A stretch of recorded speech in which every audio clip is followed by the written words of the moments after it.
Šodien mēs Jelgavas 4. vidusskolā, kā redziet, norisinās Miķeļa dienas tirdziņš.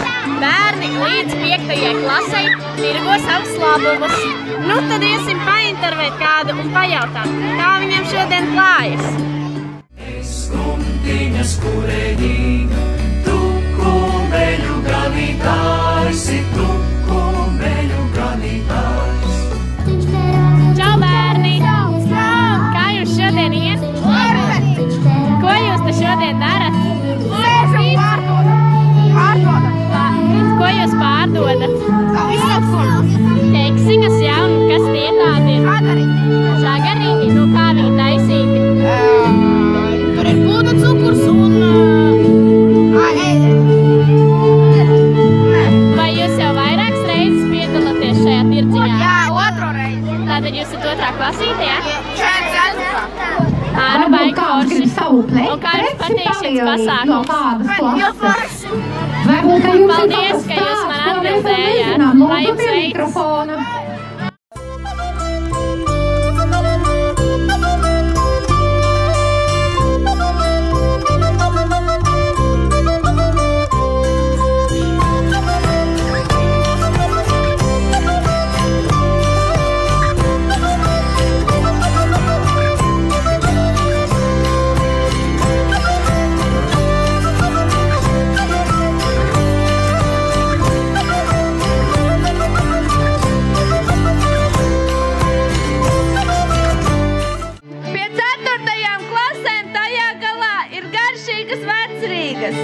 Šeit pa vidu 3. klasēs ir ļoti garšīgi keksiņi, cepumi, visādi cepumiņi, pīrādziņi. Čau!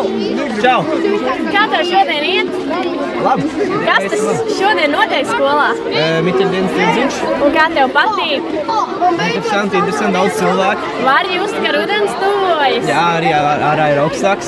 Ļoti interesanti. Tu redzēji, vai kaut ko nopirki, ja kā redzu jau vēl? Redzēju interesants ļaus meitenes un ļoti garšīgi gardumi. Forši, kā tev patīk šis pasākums, vai tu gribētu katru gadu tādu pasākumu? Jā, un ir tiešām labi, ka jau tradīcijas turpinās jau dažus gadus. Es nezinu, cik. Labi, paldies!